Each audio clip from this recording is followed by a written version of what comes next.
back to the Stokely podcast. And as promised, I am continuing to be all over the place. And I have with me today Dr. Michael Nuccitelli. And he is with, I don't even know if that's the right term, with iPredator. And this is an interesting topic to me because, you know, we live in a world of social media. We live in a world with cyber stalking and cyberbullying and all sorts of things, malicious things that can happen online. A lot of it from the anonymity of one's own home. A lot of them aren't violating local laws, or maybe they are. We'll find out. And I had done a podcast a couple months ago about haters and how to deal with haters and what is acceptable and what isn't. Because as public figures, I believe we are and should be open to people not liking us. There's certainly a level of I am rooting against you at the next tournament. That's not crossing the lines, but yet then it can cross the lines. And now we have this respect for game movement, this fantastic movement to show more respect to the women athletes in our great sport. And some of those there's questions there. What falls into the gray area and what doesn't? Because there's lines, and where those lines are is it's up for debate. And I'm not the expert.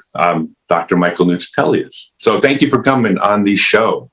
Oh, thank you for having me on. And, God bless you, and hoping all your followers are both COVID and internet safe. Thank you. We are trying. Well, they tend to go hand in hand. You can't get COVID from the internet. Exactly. We'll add yet, because, you know, with modern technology, someday we may be able to. I never know. Yes. So I really want to just start. I have some background on you, but I always like to ignore that because the people listening don't have background on you. So tell me about iPredator. Okay. Well, first and foremost, iPredator is a global concept that includes 8 types of online aggressors. iPredator, the concept, I first thought of it, around late 2008-ish. I started to, write things down. Not that I'm a fastidious writer, but I finally, wrote it down, and then I ultimately published it in 2009, 2010. And essentially, iPredator is a presentation, a concept that addresses types of online assailants. As when I said, there's 8 of them, ranging from the pediatric cyberbully all the way up to the most depraved, your online child pornography consumer and distributor. So really what it is an information dark side of human consciousness concept. That's my dime toward it. Of those 8, how many of them would fall under the category of illegal?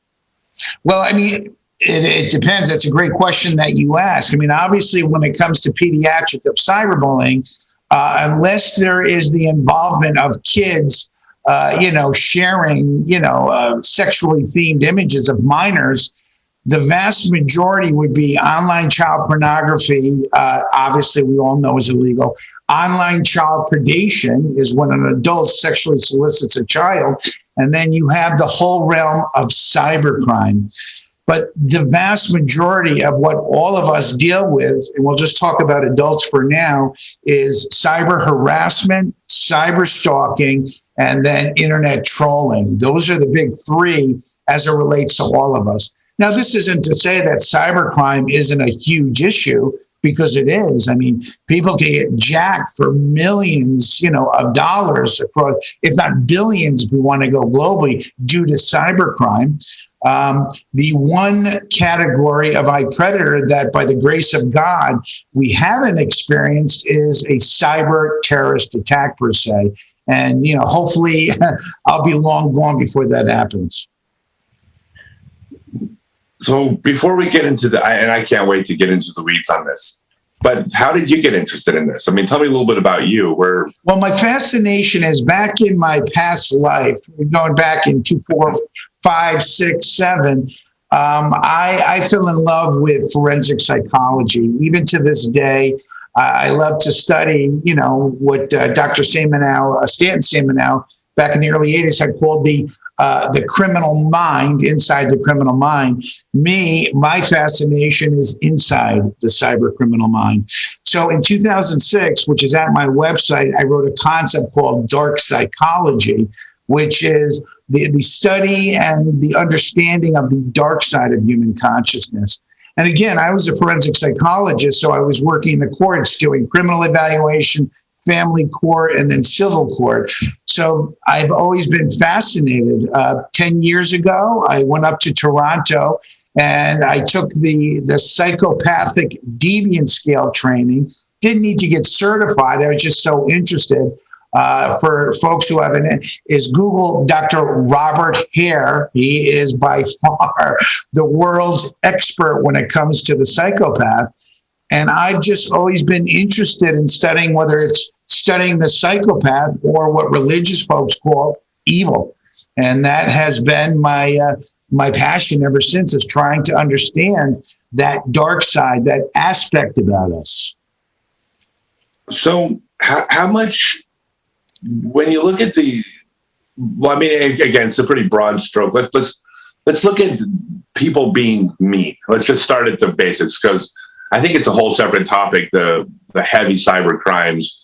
I think I'm more interested in the things that we find in our community, which is almost people not playing nice. But not playing nice is not to dismiss the damage it can cause, because not playing nice can include lies. It can include harming one's career, destroying one's self-esteem. I mean, it's not to downplay it. Well, if I may, we'll call it character assassination, which occurs both offline and online. And as part of, character assassination, again, this happens offline and online, is disinformation, to where if I want to destroy your reputation, whether it's offline or online, I create a disinformation campaign. I come up with some, set of ideas, of statements that I begin to spread. If it's offline, I spread throughout the community. And if it's online, I begin to disseminate information how you are A, B, and C.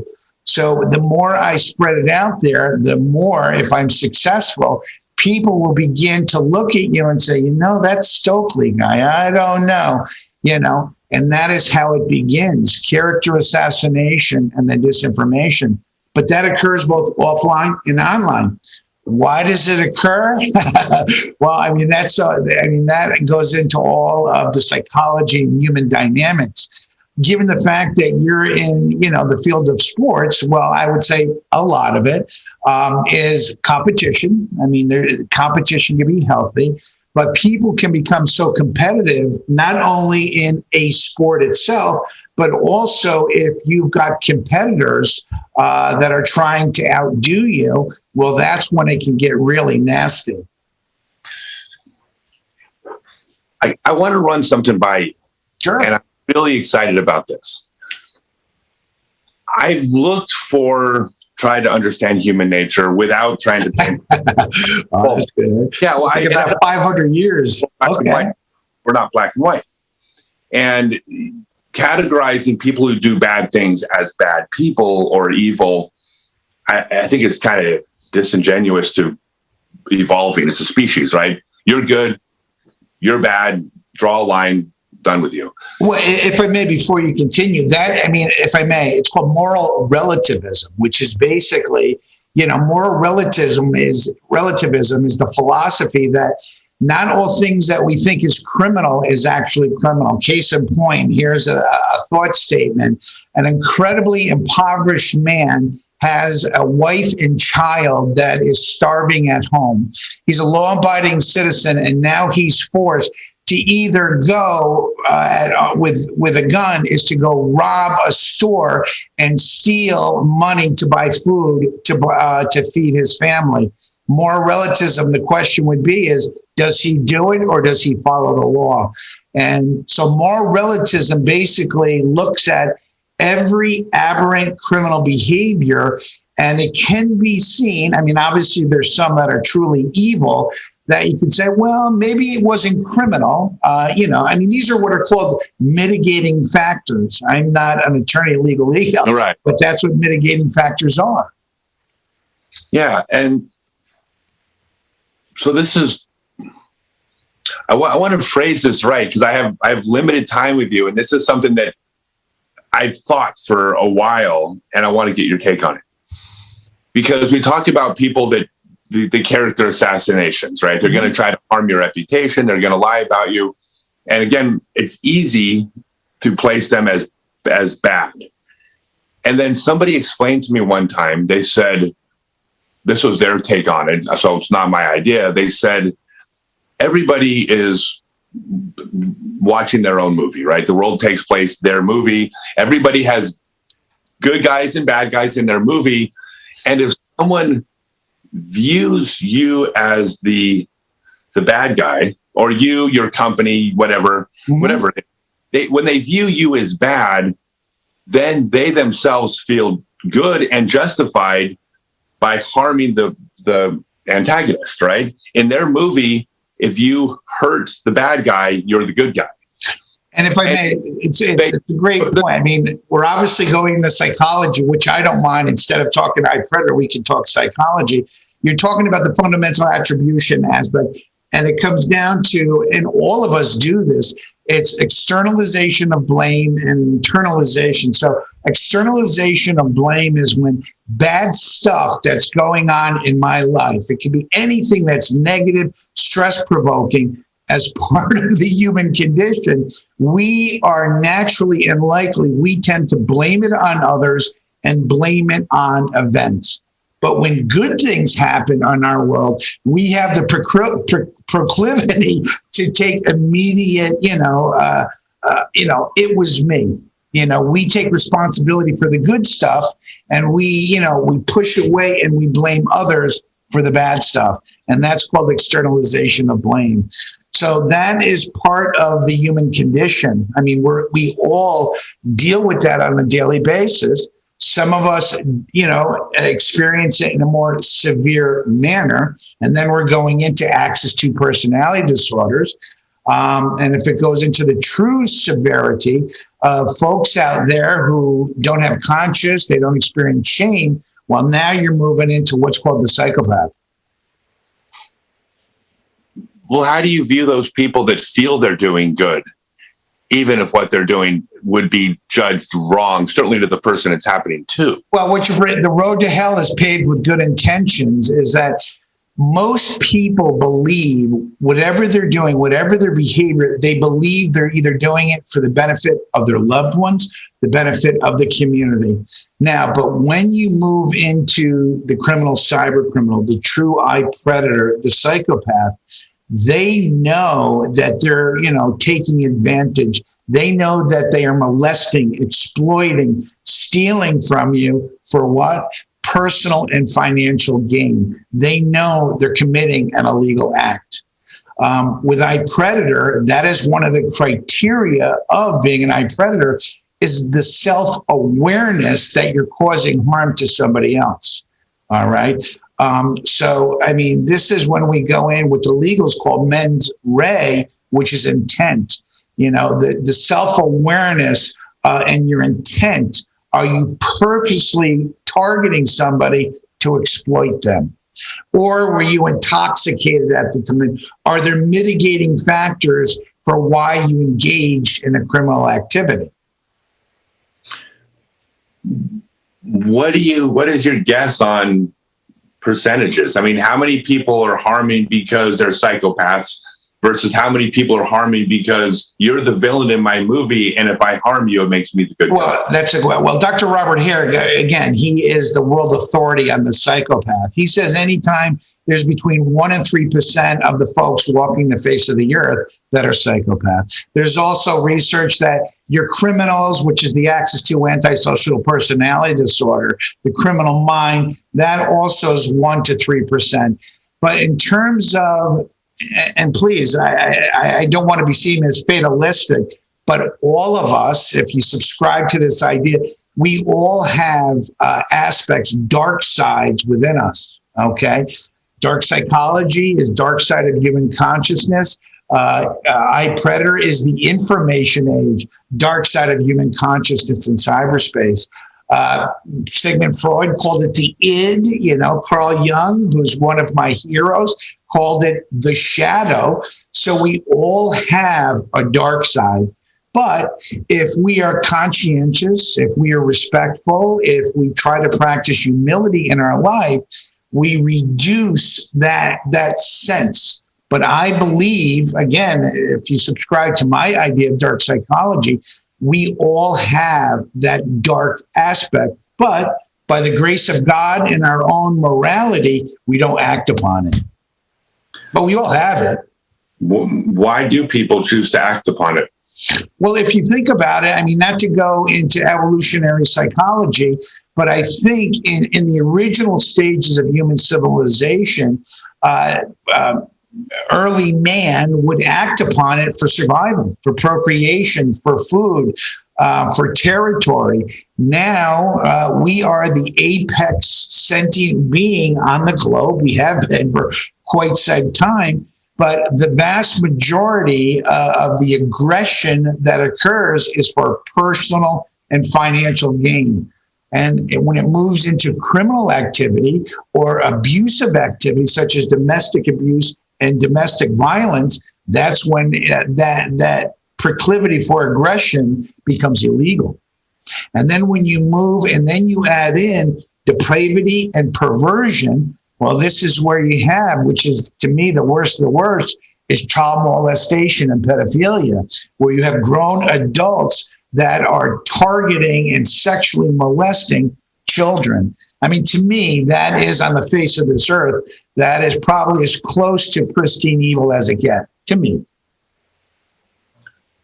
You mentioned illegal.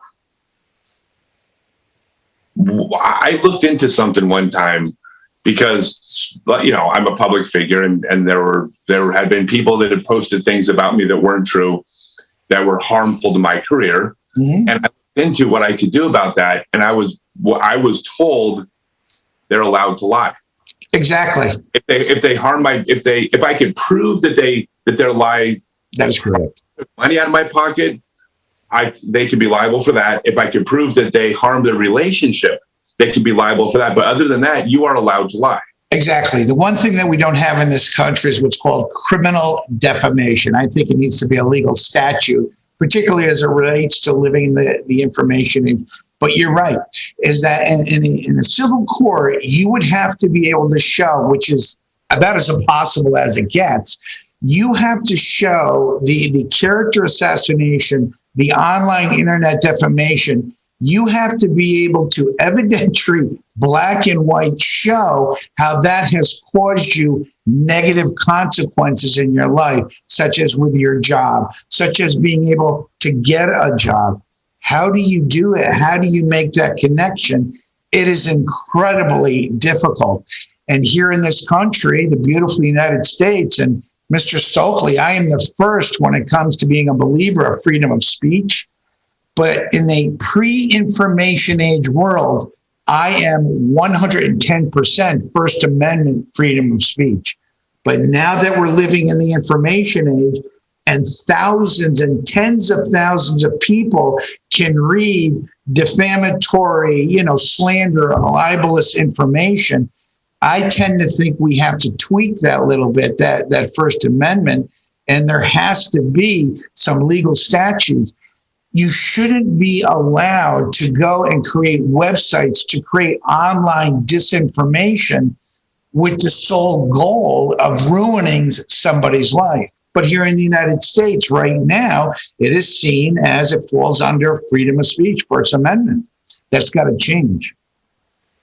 Yeah, I agree. My first thought when you say that, well, it's obvious that it needs to, but then, who oversees truth? That becomes I don't know. That sounds like a pretty big undertaking.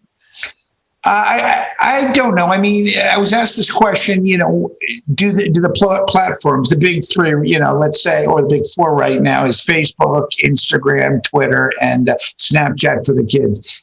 To me, these huge open platforms, I think, should have more than just community guidelines. For the last 10 years, I have volunteered after working on the weekends, helping people that have, parents whose children have been cyberbullied, cyberstalked, cyber harassed, some, online child predation. I've helped attorneys, I've helped court system. I've done all this in a volunteer way. And what I see is that there is nothing being done. The vast majority of folks who end up calling Dr. Nuccitelli, they have already been to the courts, they've already been to law enforcement, it's fallen on deaf ears, and their loved ones, and God bless their loved ones, have either said to them, you're being melodramatic, turn it off, move on. And the system, including the loved ones, does not understand what it means to be traumatized online. So both the system and our own support systems, act as if it's not a big deal. And that's got to change, because from where I'm coming and the people that I've helped, I believe, for instance, I'll just use stalking and cyber stalking. To be stalked offline is very distressing and it's very traumatizing. But cyber stalking, which is the online version of stalking, I believe is not only as distressing and traumatizing, but I also believe it's even more so. Because with cyber stalking, the big difference is you don't have access to your five senses. You can visually see stuff on your devices, but with offline stalking, at least you can see the guy or the gal, depending on who's doing the stalking. You can use your senses. In cyberspace, you cannot. And then the other piece about cyber stalking that I think causes more distress is the unpredictable nature of being targeted. For instance, is that, and I'll just use cyberbullying. I was bullied as a child, but at the end of the day, when I was done getting bullied, where could I do? I could go home, I could leave the school, I could leave the ball field, I could go back to my neighborhood, to my friends and my family. But with cyberbullying, today's children, when they leave school, they go home. Guess what? It's 24/7, 365, where the child is cyber attacked, is taunted, is teased and made fun of. So really, they're dealing with that around the clock. The adult form of internet trolling, cyber harassment, and cyber stalking, this is what happens to adults. So if there is workplace bullying, they're dealing with a work associate, or let's say an ex-girlfriend or boyfriend that they know over in this environment, and then they can come home. They now have to deal with the onslaught of when they Google their name, or now all of a sudden, all this salacious, horrid information, disinformation shows up in social media. And it's very traumatizing. Yeah, I mean, I understand. I mean, anybody who's been in the public eye will understand to some degree, because it's just a numbers game. You reach more people, you're going to get it. I'm fortunate because I have such a large community, of people who know me and have known me for decades.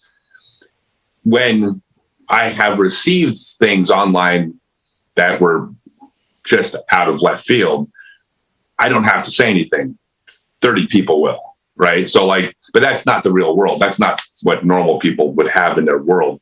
Right. If I may, you bring up a great, and this is a tip, is that if you are, slandered, defamed, whatever, I mean, obviously it gets your ire going, and it gets you, forgive my New York language, it gets you pissed off. But don't engage, don't get down to their level. The old saying, don't feed the trolls. Essentially what that means is don't engage them, is block them, delete if you can, and move on. Because the reality is trolls, or the cyberbully, or they want you to engage. And the more you engage with them, the more they feel a sense of power. Now, the one caveat I'm putting forward is that if that trolling, if those cyber attacks, the defamation moves to the severe level, you may have to do something about it. And that's a whole different ballgame. But for the vast majority of being trolled, of being, taunted online, don't feed the trolls, don't engage. Yeah, I agree. I even to the point, I don't like my posts. I always put a little heart instead of a little thumbs up on all the comments and every one of my posts. And if I get derogatory, even just not hearting that one to me says I'm affected by it. Right. So, one of the things for your, and thank you for bringing that up, is that in the comment sections or even dealing with online users and you're bantering, I encourage bantering. So whether you're not that I suggest discussing politics or religion, we all know that. But if you're going to, whatever you're going to banter about and debate, that's fine. But if it gets heated and it's moving in an adversarial direction, it is, having, if I may say, the couillon to say, look, we'll have to agree to disagree, and you move on. All right. So to agree to disagree, I mean, I'm not much of a commenter. I don't spend that much time in the comment, the forums, the message boards. But occasionally, in all the educational stuff I post, once in a blue moon, I'll get, a nasty comment. And then I will, obviously, I'll delete it, block them. And if they continue one more time, I have no problem saying we'll have to, agree to disagree. And then I block them and I move on. So that is one small tip that I can give, is don't engage with the person that's trying to inflame you. Yeah, that's been my experience as well. It's the most important thing I've found. How much do you feel this has changed because of anonymity? Well, did you read my website? I call it the veil of anonymity. Thank you. The veil of anonymity is not just, Mr. Stokely, if I want to be completely anonymous and I want to work with myself and my buddies here to take you down using character, assassination, disinformation campaigns, okay, using what I call cyber stealth, that's actually one of the criteria. I can choose to remain unidentified, where you never know it's me. The vast majority of iPredators, of cyber attackers, outside of cyber criminals, if you don't know them directly, you strongly suspect who they are. So dealing with those type of individuals, it's understanding that these people, when they go online, they are, although they're hiding behind a computer screen, the veil of anonymity, because I'm hiding behind technology, I can either remain completely anonymous, I can be fully identified, Dr. Mike attacking, Mr. Stokely, or I can create, as I said before, one of the criteria is cyber stealth, where I use a little bit of online deception, a little misinformation and disinformation, where you suspect it's me, but you're not quite sure. So the veil of anonymity comes into play in those three different dynamics when you are looking to attack another online user. Do you agree, I should say, that most of those people, if they were standing in front of you, would not say the same things they would say to you? Most certainly. It's fascinating. Again, and I hate to use it. Cyberspace gives people big couillons, you know what I'm saying? Because there's no accountability. We are living in a world right now where, and you kind of brought it up before with the First Amendment, I can essentially go online and say and do whatever I want. I mean, short of child pornography, but basically I can defame you, I can slander you, I can character assassinate you. And what are you going to do about it? Now, you can go to the social media, the community guidelines of Facebook, of Twitter, of the social media platforms. But we all know very rarely do they do anything about it because they claim they're open source. They just provide the environment, and it's left up to the rest of us. And we know that the court systems right now don't recognize disinformation and disinformation campaigns. They're not seen right now as illegal and criminal, but this is, the realm we live in. I mean, Mr. Stokely, for your followers, we are at the beginning of a period of history, okay? They say the information age, began in the late 70s. The birthday of the internet is 1983. All right. So in terms of a period of history, the information age, we are at the very beginning of something that's going to last centuries. So we are the proverbial guinea pigs to where a century down the road, Mr. Stokely, they're going to look back at us and they're going to laugh. They're either going to, shrug and say, what was going on with these idiots back then? Or they're going to look at us as being incredibly primitive because as you see now and what they say, what do they call the internet? The wild, wild west. And why? Because there's no rules, and that's what we're living in right now at the beginning of a period of history called the information age. Do you see that changing anytime? But before you answer, when you watch, I think it was Gary Stevens or the Mark Zuckerberg speaking before Congress, and you listen to the decision makers, they knew less about the internet than my mom did. Correct. It was bad. Like I just was in shock with the questions they asked. But they're the ones who have to make these decisions. I mean, can they even make the right decision? I hope they can make the decision. And again, I'm not pro-politico. I'm not a big politician follower. I did follow some of the, But when it comes down to it, and I'm not defending them, Mr. Stokely, but it's understanding that these are guys and gals, men and women that are, these are folks, not to say that they're all in their 70s, but most of them are baby boomers. Most of them grew up during a time when there was no information technology. So they're looking at it in a complete different way. So to them, it's all new. I'm not defending them, but they're trying to understand this new technology. And then what I call, well, it's not what I call, it's called cyber psychology, the study of human behavior as it affects and the impact in relationship to information technology. Should the politicians know about all this stuff? You'd think they should, but they don't, and it's unfortunate, so we move on.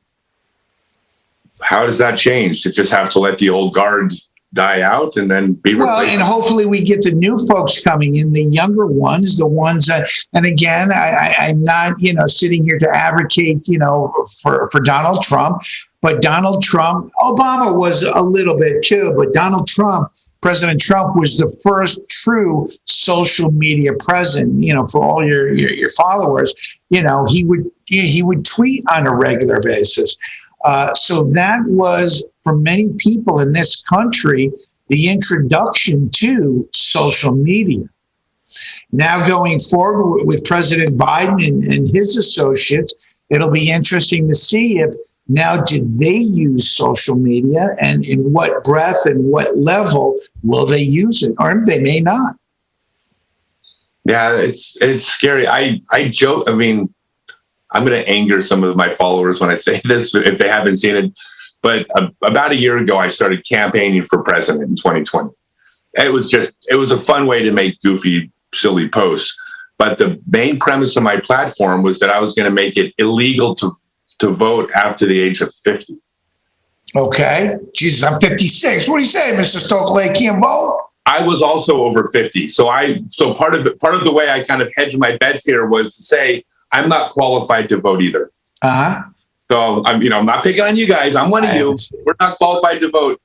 I'm joking, but on a philosophical sense, I'm only half joking, right? It is the world's changing so quickly that keeping up is just, God, I mean, how could the other thing I wanted to, Mr. Stoll, is that the other thing during the Trump administration, which many people don't know about, is that Melania Trump had what was called the Be Best campaign. And one element of Be Best was, the reality of online abuse. And again, not to get political, but because media spent so much time trashing Trump, there was never any time spent on Melania Trump's, idea of Be Best. Me being an online safety educator, I was like, yeah, come on. But it never came to fruition. Now that we've got Biden and Harris, I'm hoping that as part of their platform going forward, that they will begin to address, internet addiction, online abuse, cyberbullying, and the impact of mental health in information technology. Any of that stuff would be wonderful. Okay, so we're talking about the psychology.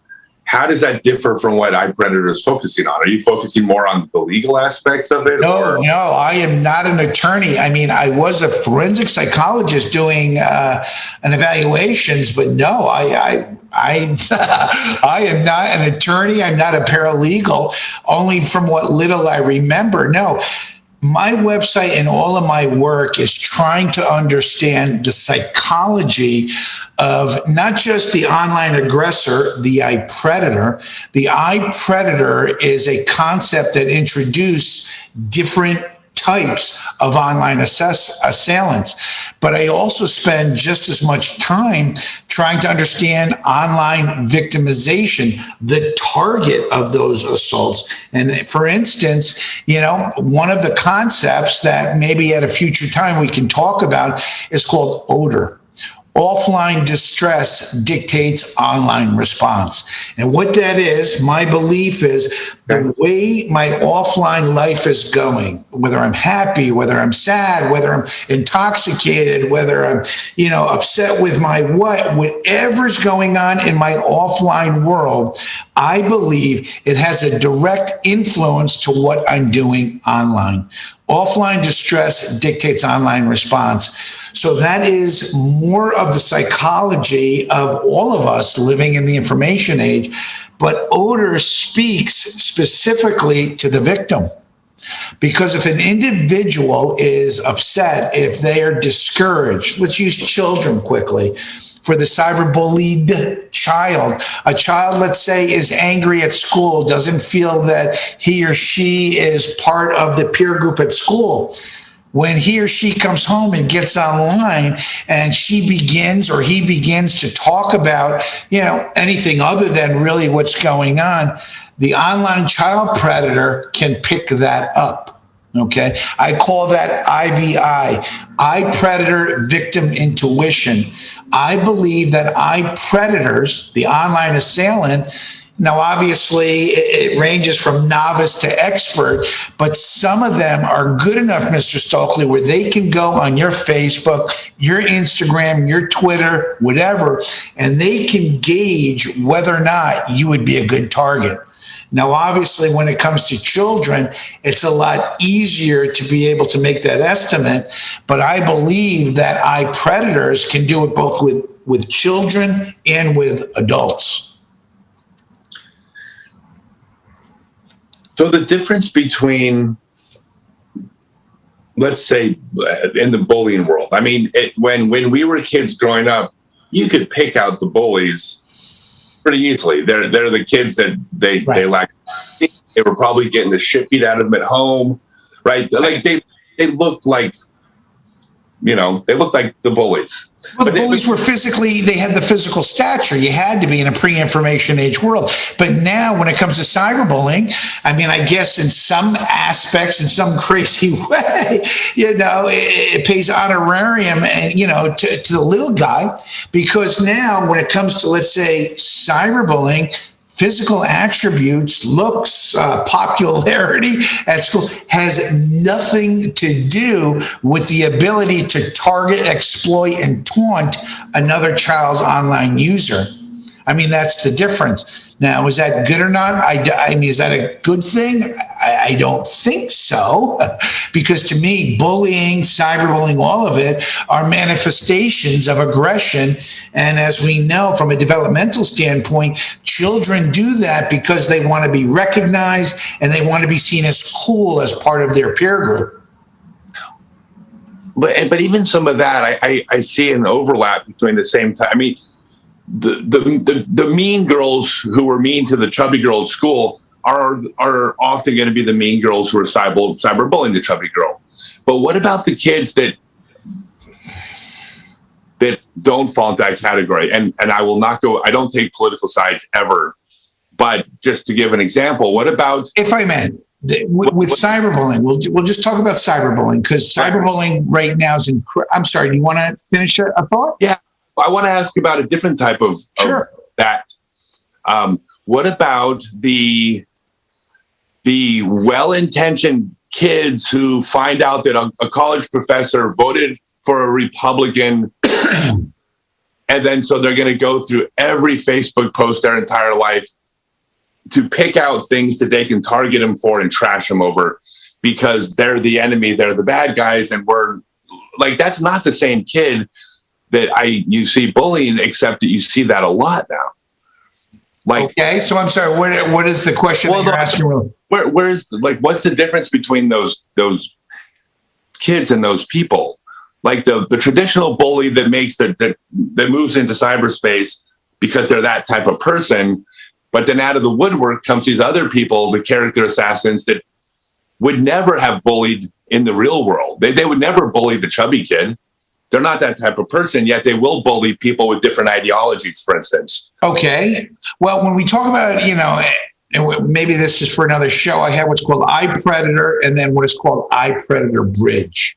iPredator is obviously you're doing it for personal financial gain. There's a criminal deviant element in order to be an iPredator. The subconcept of iPredator is iPredator Bridge, where the person is targeting you or engaging in nefarious online activities for ideological reasons. But what you're bringing up, a child who is targeting an adult, that is not cyberbullying. Cyberbullying is child-on-child cyber attacks. It's a pediatric phenomenon. But when you use the example of a child, targeting and attacking a teacher, an adult, that falls under typical cyber harassment, depending on what that child does. If it's all about picking out these links and things and information, and then, saying stuff about them online, that could fall under cyber harassment or trolling. It's not illegal. So, when we publish stuff online, we open the door to being, harassed, to being, questioned, to being provoked. That goes with the territory. In a pre-information age world, Mr. Stokely, prior to the internet, using your example, those school notes or that stuff, that those works, they were restricted to the classroom, to the school, and maybe at most to the county, and if it was really popular, the state, and it was written and was passed. But now in the information age, stuff that's put online, that's available not just to the community, but the state, the nation, and the entire planet.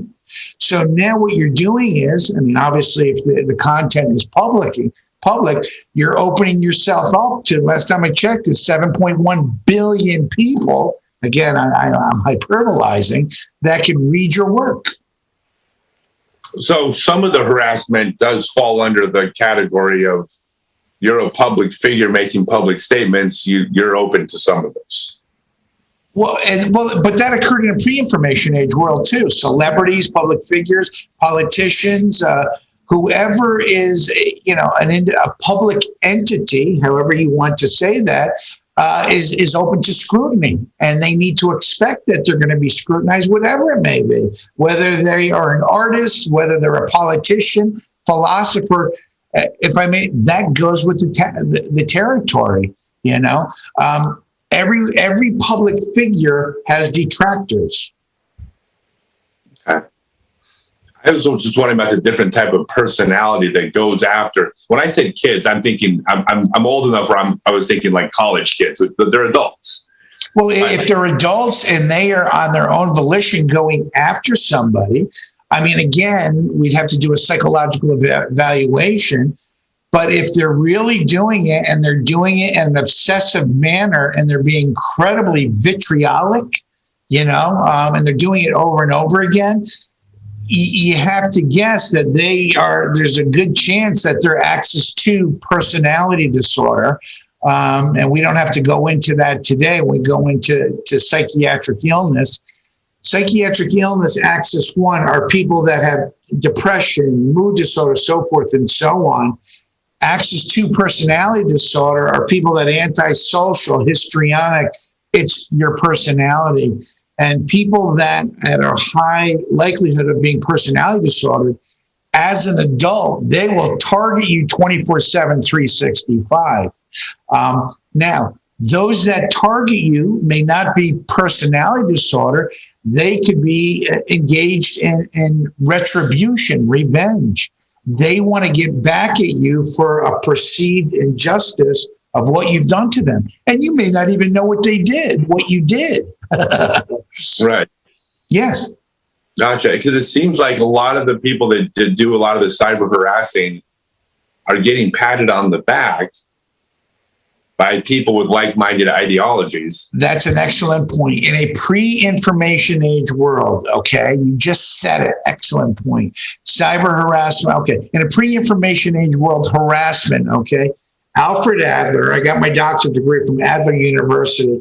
Alfred Adler believed we come into this world, we go out of this world, and what we're looking for is to be accepted, to be validated, and to be recognized. Yes. Alfred Adler, God bless him, I think he's awesome. He saw us, just like, many cool people like Carl Jung, is that we are social creatures. We're pack animals, okay? And it's all about being part of the herd, part of the group. Children even more so want to be accepted. So what Adler believed, if he was around now, he would say that the reason why somebody's harassing somebody else, whether it's online or offline, is because they're looking to be accepted and recognized by somebody else.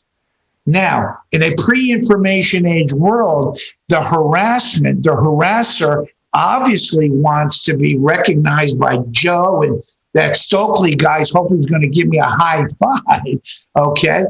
But Mr. Stokely doesn't live here in Brooklyn, so he can't be giving me a high five. But in an online world, I do it in an online forum where I'm harassing somebody, and Mr. Stokely, who's living over there in Texas, gives me the nice job, Dr. Nucc. I now experience a sense of validation. And that stokes the ego, and that makes me feel, good about myself. Now, it's all smoke and mirrors, because if you are conscientious, if you practice, if you're a decent person with a good heart, you don't get off on that stuff. Again, it goes back to before where we'll have to agree to disagree. It's practicing common decency. And one of the things, because I'm sure we don't have much time left, is that when I'm asking people, it's not my concept, it's called digital citizenship. Digital citizenship is the demeanor, how you behave online. And I guarantee if you do enough research, if you practice digital citizenship, you have a much lower rate of being targeted by all the different of iPredators. Now, obviously, it doesn't guarantee that you're not going to suffer identity theft. I mean, obviously, that's cybercrime, but you significantly reduce being targeted by cyber stalkers, cyber harassers, trolls, online job, and on and on and on. You reduce that probability by practicing digital citizenship. That is being respectful online, and it's not engaging in provocative online behaviors. It's very easy. Just being a cool guy. Right. So ignoring the things that cross the line, not engaging, not fueling the trolls, works with a percentage, maybe a high percentage of internet predators. When that doesn't work, because these, like, for example, a stalking victim can do everything right and still be correct. Stalked. So but online, where does one go when they've blocked, they've done everything? Is like, what's their next step? Really, God, hopefully we don't have to end this interview in a bad point, is that the reality is, Mr. Stokely, there isn't. Again, as I said it before, we're at the beginning of the information age. One of my ideas, maybe someday, I call it IP 3141. Last time I checked, it's been a year. There's 3,141 counties in the continental United States. Wouldn't it be great that if every county had at least one facility clinic that a person can go to, sit down, be heard, and most importantly, be believed and then helped when they're cyber attacked. Whatever the online, the predator is, they could go to. But today, what we're experiencing, as I mentioned earlier, is victim shaming on steroids. Most folks online, I would say almost all online users that are targeted, it falls on deaf ears. As I said earlier, the courts, law enforcement, unless it's something severe such as child pornography or online child predation, very rarely is anything done about that. And unfortunately, loved ones in the system will say, you're being melodramatic. Maybe you should go talk to a shrink because you're acting crazy. Turn it off, delete it, on and on and on. And that's nothing more than victim shaming. Well, the one thing I had heard, and not that I'm the expert here, but is that if you do go to the police, even if they can't do anything about it, if you begin to document it. Oh, most certainly. Yes, of course. And again, I have been volunteering for the last 10 years. I can't tell you how many people, hopefully I've hoped to several hundred folks, but I say that in every conversation. Even though, and it does, all your documentation that you bring with you to court or to law enforcement or even to an attorney, 9 times out of 10 falls on deaf ears, but you continue to compile it anyway, because hopefully a day will come where things begin to change to where the iPredator now is held accountable. They're not only identified, they're apprehended, and then they are punished for what they're doing. As of right now, it's not being done, and it needs to. That's right. I've already taken a bunch of your time. I really appreciate it. 2 last questions. Number 1, where can somebody go to get more information or to follow you or to, if someone is still interested, because we barely, we didn't get into the weeds. Where can someone go to get more information? Is it to something you have a resource for, or is there another resource you'd recommend? Well, the first thing is again, you don't have to go to, it's my website is public domain. It's educational. It's free. I mean, and it's huge. It's iPredator.co. That is no M after the CO. I also have .org and .net. So any one of those 3, go to my website. And as I just mentioned, it is public domain. It's educational. And you don't have to even give an email to print out or to download any of my content. So that is, but I guess the one suggestion I would give is to take an interest, or whether you're a parent or even if you're an adult online user, is to begin to think about what does it mean for online safety. Mr. Stokely, how much personal information do you disseminate or do you make available online? So when I'm saying you, I'm saying to your followers, the more personal information you put out there about yourself, the greater likelihood you have of being targeted. Now, I'm not saying be a ghost and go invisible, but be careful what you share and what you publish. And that would be, personal information. And as it relates to personal information, again, we could do a whole show on this, is sexually themed content. Folks that are in love, they're married, they're dating, one-night stands, they live the next door over. Some have relationships, online dating relationships across the country. What do they naturally do? They exchange sexually themed content, which, again, I'm not approved, but God forbid you and that person divorce, separate, and break up in an adversarial way. Because if it's an adversarial breakup, I guarantee you they will use that content to character assassinate you. And in the worst case scenario, it's called sextortion, where it's sexual blackmail. So personal information, and with personal information, it is making it almost absent, zero sexually themed content that you're sharing online. Okay. I think that's it's fantastic advice, right? I mean, it should be, well, like you said, we grew up without this thing and have moved into this thing in an eye blink. So the final thing was just a comment. Before we started, I asked you, like with most podcasts, so what link do I send to the book you're selling, to the program you're selling? And you said, I don't have a book. I mean, is my website. I sent you the link to the iPredator website. It'd be greatly appreciated if you list it under whatever you're doing. If not, so be it. My goal is to try to encourage people to think. And as you know, me being a psychologist, that's what my doctorate degree in, it's starting to get folks to understand, to think about, because again, I'm not an expert. I am a student of this. I wish I could say an expert. Maybe in 30 years when I'm old and gray, I could say I'm an expert.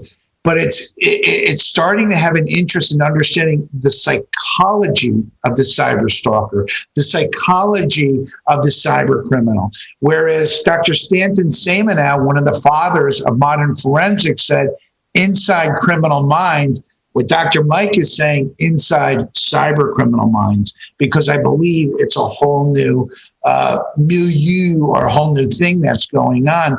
Because we have information technology and we have cyberspace, I think things are changing. Well, and this was what my comment was, is that you're not trying to monetize anything. You are just trying to get the word out, to help people, to educate people, to make the world better.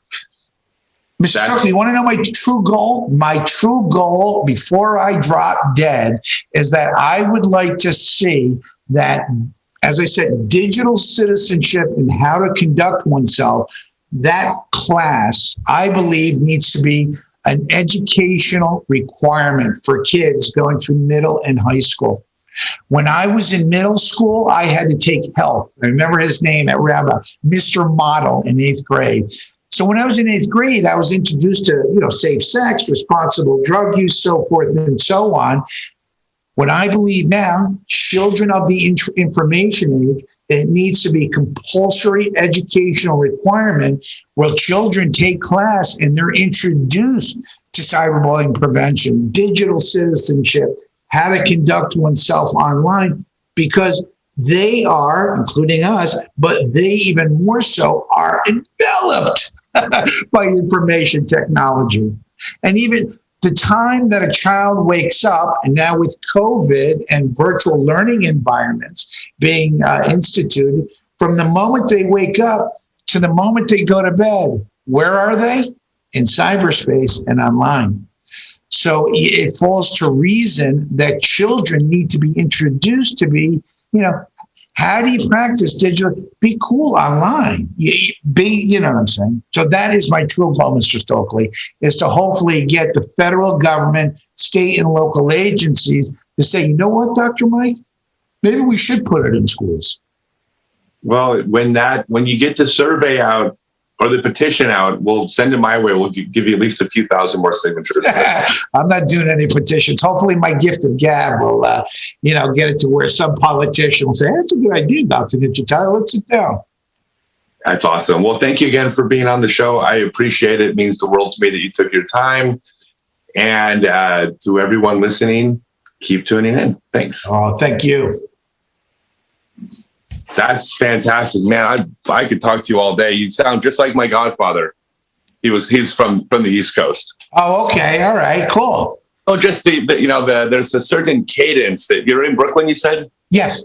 Yeah, there's a certain cadence that comes from that region that is just it's not an accent as much as just a style of communication that's so concise and like, we don't have time to fuck around. We're going to I got 8 seconds worth of stuff. It's going to come in. It's perfect. Thank you. So whenever if you can send me a link, I send it to all my 11 social accounts. And then I also, I work with the chronically mentally ill, so they're not high functioning. God bless them. So my high functioning patients, they look forward. Oh, Dr. Mike, let's see you do. And I don't know if it goes on YouTube or if you have something video. Oh, they really like that. Now do you work with people with autism then?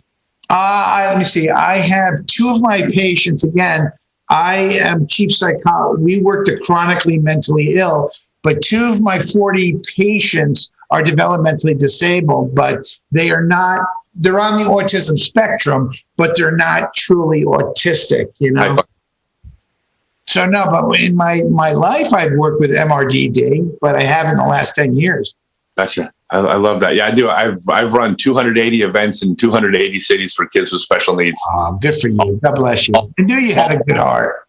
Oh, yeah. No, I do. It's all that is my giving back. So all the events, every one of those events is free for the kids and their families. I funded it all. So, but I right now with COVID, I haven't run any of those events because it's just too unpredictable. But as soon as we can, I'll be running more. Okay, well, good. Hey, thank you so much. Yeah, I'll put all the links up on the page. I'll post it. There'll be a link everywhere. Thanks so much. I enjoyed it. It was really interesting. Thank you. Great. Thank you. I appreciate it. And all right, bye. Take it easy. Hey everyone, I'm now on Patreon. Click the link below. Not only keep the free content coming with tutorials, tips, podcasts, etc., but get a bunch of free stuff like live stream Q&As, copy of my book, voting on topics, behind the scenes, bunch of cool stuff. Click the link down below to join.